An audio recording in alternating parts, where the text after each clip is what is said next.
তাজউদ্দিন বাবু, এই যে ঝড় বৃষ্টি যেটা হয়ে গেল, গোটা জেলা জুড়েই হয়েছে, হেমতাবাদে এর কি প্রভাব পড়েছে, কি ক্ষয়ক্ষতি হয়েছে? তবে এর যা ক্ষয়ক্ষতি হয়েছে তা তো ভাষায় প্রকাশ করা যাবে না। কারণ আমরা কৃষি প্রধান এলাকায় থাকি। এখানকার আহমেদাবাদের 95% মানুষই হচ্ছে কৃষির উপরেই নির্ভরশীল। আর ভুট্টা এমন একটা এখন ফসল হয়েছে কৃষকের, যে ভুট্টাটাই মানে মূল ফসল। কৃষকের যদি দু পয়সার মুখ দেখতে হয়, সেটা হচ্ছে ভুট্টা। এই লাগাতার টানা বৃষ্টি এবং হাওয়ার জন্য প্রায় সমগ্র আমাদের ব্লক জুড়েই কৃষকদের ভিতরে একটা আতঙ্ক তৈরি হয়ে গেছে, যে মানে শেষ মুহূর্তে ফসলটা ঘরে তুলতে পারবো কিনা। কারণ হচ্ছে যে আপনারা জানেন, এর আগে আপনাদের সঙ্গে নিয়ে হয়েছিল যে এটা লাগানোর সময় কালোবাজারি সার বীজ, যেই বীজ 2000 টাকা, সেই বীজ 4000 টাকা প্যাকেট কিনতে হয়েছে। 800 টাকার সার 1500 টাকা পর্যন্ত কিনতে হয়েছে। মানুষ সব কিছু এখানে লাগিয়ে দিয়ে এই ফসলটার উপরেই নির্ভরশীল। একটা আতঙ্ক কাজ করছে কৃষকের মনে, কি হবে।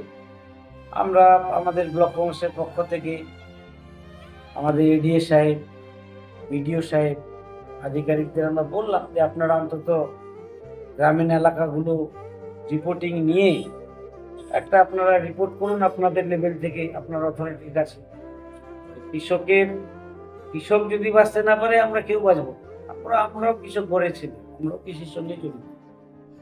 এখন এই জিনিসটা কতদূর সদিচ্ছা আছে না আছে, এটা তো ওনাদের ব্যাপার। তবে আমরা একটা জোরালো দাবি দিয়েছি, অন্তত কৃষকরা বুঝুক যে না, আমাদের উপরে দেখার কেউ আছে, আমাদের নিয়ে কেউ ভাবছে। একটা পরিস্থিতির মধ্যে প্রত্যেক জায়গায় এখন একটা চায়ের দোকানে আপনারা যান, গল্প শুনবেন, ওই ভুট্টাটা তুলতে পারবো কিনা। ভুট্টা ছাড়া কোনো কারণ মানে জলে ভিজে থাকলে কালো হয়ে যাবে, হাসছে ব্রেক হয়ে যাবে, আপনার অঙ্কুর বুঝিয়ে যাবে। এখন যে অবস্থা আছে, এই যে বৃষ্টি চলছে টানা, 2-3 দিন এরকম যদি আর একদিন থাকে, দেখবেন যে গাছ থেকেই ওর অঙ্কুর বেরিয়ে গেছে। ভুট্টাটা একদম আর কিছুই হবে না। এই আতঙ্কে ভুগছে এখানকার মানুষ, কৃষক। এটা যে ন্যূনতম এখানে আমাদের মন্ত্রী রয়েছেন, এখানে মানুষ অনেক আশা প্রত্যাশা নিয়ে এদেরকে নির্বাচিত করেছে। শাসক দল তৃণমূলের গ্রাম পঞ্চায়েত থেকে, জেলা থেকে, প্রত্যেক জায়গায় এরা আছে। আমার মনে হয় না যে এরা এই নিয়ে কারো কাছে এটা খবর নেওয়ার প্রয়োজন বোধ করেছে। আমরা বিডিওর দ্বারে গেছি, আমি এডিওর কাছেও গেছি। আমরা আমাদের জোরালো দাবি রাখছি যে আপনারা অন্তত আশ্বস্ত করুন।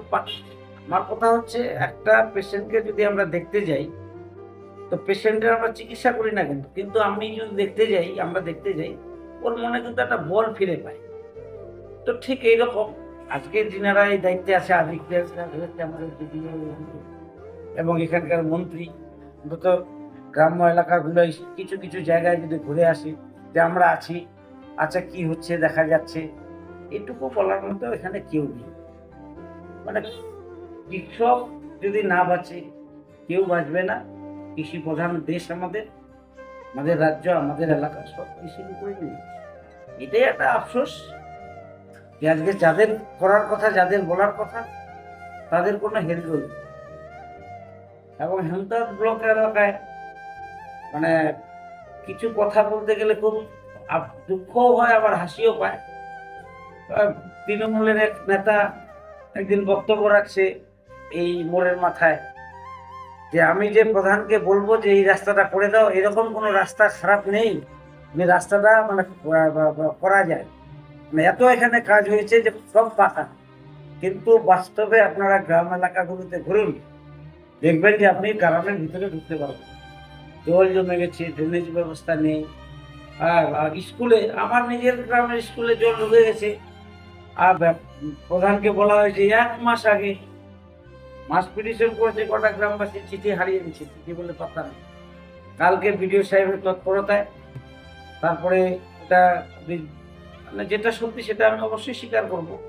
বিডিও সাহেব খুব ভালোভাবে আমাদের এই ব্যাপারটা নিয়েছে এবং দ্রুত সেই কাজটার ব্যবস্থা উনি করেছেন। আশা করি কালকে স্কুলের মাঠ পর্যন্ত স্কুলে জল ঢুকে গেছে, এরকম একটা অবস্থা। না, আমরা তো আজকে এডিএ সাহেবের যে অফিস যেটা কৃষি দপ্তরে, সেটাও দেখলাম জলে ভাসছে। সেখানে ঢুকতে গিয়ে আমাদের হাঁটু জল পেরিয়ে ঢুকতে হলো ভেতরে। তাহলে এটা আপনি ধরে নিন এখানে যদি অফিস, একটা সরকারি অফিস, এখানে যদি এই অবস্থা হতে পারে তাহলে ভিতরে আর কি থাকতে পারে আপনাদের তো আর বলার অপেক্ষায় থাকলো না। এই একটা পরিস্থিতির মধ্যে চলছে, এখন কৃষকরা হতাশগ্রস্ত।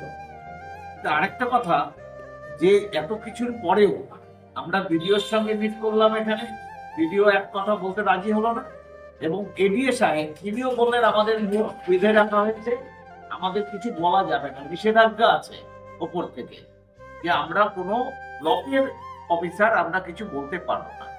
দুজনেরই একই বক্তব্য, ভিডিও এবং এডিএ। এরকম যদি ওনাদের বক্তব্য হয়ে থাকে এটা দুর্ভাগ্যজনক, কারণ আমার ব্লক সমষ্টি উন্নয়ন আধিকারিক উনি, এখানকার যত কিছু মানুষের অভাব অভিযোগ সুবিধা অসুবিধা ওনাকেই তো বলুন। কারণ হ্যাঁ, একটা জায়গা আছে বলার, এটা অস্বীকার করবো না, যেটা হচ্ছে আপনার প্রধান সভাপতি সভাধিপতি জনপ্রতিনিধি যারা মানুষ অনেক আশা আকাঙ্ক্ষা নিয়ে এলাকার উন্নয়নের জন্য যাদেরকে নির্বাচিত করে, কিন্তু তাদের তো সেদিকে অবকাশ নেই। তাদের পার্সেন্টেজ কোথায় কোথায় ঘরের টাকা তুলতে পারবো, কোন কনস্ট্রাকশন কাজটা দিলে পরে কত পার্সেন্ট নিতে পারবো, তারা তো এই নিয়েই ব্যস্ত। আগামী দিনে টিকিটটা কিনতে হবে, আবার পয়সা জোগাড় করতে হবে, এই তো নিয়ে ব্যস্ত। ওদের কাছে মানুষের ভরসাই উঠে গেছে, আর মানুষও জানে গেছে যে এরা কিছুই না, এরা আমাদের লুট করার জন্যই শুধু আছে। তো শেষ ভরসা একটা হচ্ছে এডমিনিস্ট্রেশন, যেটা হচ্ছে আমাদের বিডিও সাহেব, কৃষির ব্যাপারে এডিএ সাহেব। এই ব্যাপারগুলো মানুষ জোরালোভাবে ওনাদের বলছে, আমরাও বিরোধী দল হিসাবে দরবার করেছি। আর যদি না হয় আর কি করতে পারি, শেষে আন্দোলন ছাড়া আমাদের কোনো উপায় নেই। দেখি ভগবান কি করে, এখন ভগবানের উপরে আমাদের ভরসা, আল্লাহর উপরেই আমাদের ভরসা।